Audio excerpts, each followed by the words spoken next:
కృష్ణా జిల్లా సమాచార లేఖలో జిల్లా యొక్క అభివృద్ధి, కేంద్ర రాష్ట్ర ప్రభుత్వాలు జిల్లా అభివృద్ధికి చేపట్టిన కార్యక్రమాలు, ఘనంగా జరిగిన స్వాతంత్ర దినోత్సవ వేడుకలు, కృష్ణానది వరద ఉధృతి, జిల్లాలో కేంద్ర ప్రతినిధుల బృందం పర్యటన తదితర అంశాలతో కూడిన సమాచార లేఖను ఇప్పుడు విందాము.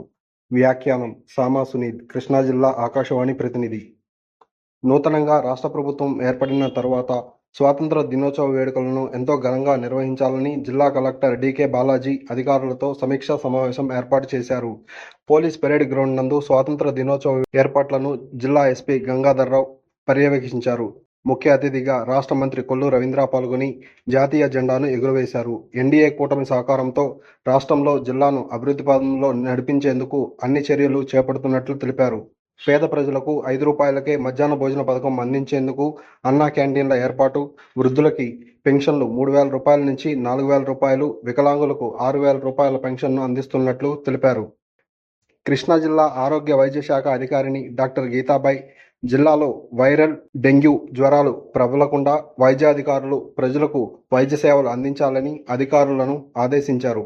జిల్లాలో ఆరోగ్య కార్యకర్తలు, ఆశా వర్కర్లు door to door fever survey నిర్వహించి జ్వరం, డెంగ్యూ లక్షణాలతో బాధపడే బాధితులను గుర్తించి వారికి మెరుగైన వైద్య సహాయం అందించేలా చూడాలని తెలిపారు. వర్షాభావ పరిస్థితుల దృష్ట్యా జిల్లాలో ప్రజలు కాచి చల్లార్చిన నీటిని తాగాలని, రాష్ట్ర ప్రభుత్వం సూచించిన విధంగా డెంగ్యూ నివారణ చర్యలను ప్రజలు పాటించాలని తెలియజేశారు. స్వచ్ఛ భారత్ స్ఫూర్తిగా మచిలీపట్నంలో స్వచ్ఛ బందర్గా తీర్చిదిద్దడానికి 100 రోజుల ప్రణాళికను రూపొందించి చర్యలు చేపడుతున్నట్లు నగరపాలక సంస్థ కమిషనర్ బాపిరాజు తెలిపారు. మచిలీపట్నం నగరపాలక సంస్థ అన్ని డివిజన్లలో ప్రతిరోజు స్పెషల్ డ్రైవ్ కార్యక్రమాలు నిర్వహించి ప్రజలకు పచ్చదనం, పరిశుభ్రత పట్ల అవగాహన కల్పిస్తున్నట్లు తెలియజేశారు. పారిశుధ్య కార్మికుల సంక్షేమం కోసం 15 లక్షల రూపాయలతో సేఫ్టీ టూల్స్ కార్మికులకు అందజేసినట్లు తెలిపారు. కేంద్ర ప్రభుత్వం ప్రధానమంత్రి కౌశల్ వికాస్ యోజన పథకం ద్వారా నిరుద్యోగులకు అవసరమైన శిక్షణను అందించి ఉపాధి అవకాశాలు కల్పిస్తోందని జిల్లా ఉపాధి అధికారి విక్టర్ బాబు తెలిపారు. జిల్లాలో నైపుణ్య శిక్షణాభివృద్ధి సంస్థ ద్వారా 42 మండల కేంద్రాలలో విద్యార్థులు చదువుకున్న నిరుద్యోగ యువతకు శిక్షణను అందించడమే కాకుండా ఉద్యోగం కల్పించే దిశగా జాబ్ మేళా కార్యక్రమాన్ని నిర్వహించి వివిధ కార్పొరేట్ కంపెనీలలో 592 మంది నిరుద్యోగులకు నియామక పత్రాలను అందించి ఉద్యోగాలు కల్పించినట్లు తెలిపారు. జిల్లాలో విస్తారంగా కురిసిన వర్షాలు, తుఫాను ప్రభావం వల్ల చెరువులు, కాలువలు నిండిపోయి కృష్ణా నదికి వరద ఉధృతి పెరిగింది. కృష్ణా జిల్లా ప్రకాశం బ్యారేజీకి అత్యధికంగా 11 లక్షల క్యూసెక్కుల వరద నీరు చేరిందని జిల్లా కలెక్టర్ బాలాజీ తెలిపారు.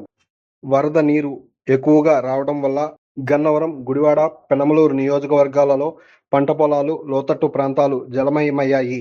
వరద నీరు పలు గ్రామాలలో ఉధృతంగా ప్రవహించడం వల్ల రోడ్లు కొట్టుకుపోయి రాకపోకలకు అంతరాయం ఏర్పడినట్లు జిల్లా సంయుక్త కలెక్టర్ గీతాంజలి శర్మ తెలిపారు.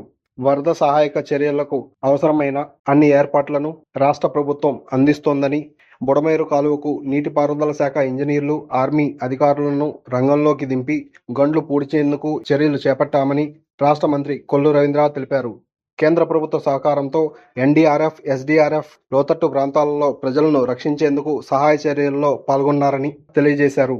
ప్రజలను రక్షించేందుకు ప్రకాశం, గుంటూరు, మచిలీపట్నం తీర ప్రాంతాల నుండి మరబోట్లను తీసుకువచ్చి వరద బాధితులను సురక్షిత ప్రాంతాలకు చేర్చి పునరావాస కేంద్రాలలో వారికి కావలసిన అన్ని మౌలిక సదుపాయాలను ఏర్పాటు చేస్తున్నట్లు కొల్లు రవీంద్ర తెలియజేశారు. అవనిగడ్డ నియోజకవర్గం నాగాలంక గ్రామంలో దివిసీమ ఎన్ఆర్ఐల సహకారంతో 40 లక్షల రూపాయల విలువ చేసే నిత్యావసర వస్తువులు, దుప్పట్లు, చీరలను 2016 మంది బాధితులకు అందించామని, నదీ పరివాహక ప్రాంతంలో రైతులను రాష్ట్ర ప్రభుత్వం అన్ని రకాలుగా ఆదుకుంటుందని అవనిగడ్డ శాసనసభ్యులు మండల బుద్ధప్రసాద్ తెలిపారు. ఇప్పటి వరకు కృష్ణా జిల్లా సమాచార లేఖను విన్నారు. మరింత తాజా వార్తా విశేషాలతో అక్టోబర్ నెలలో కలుసుకుందాం.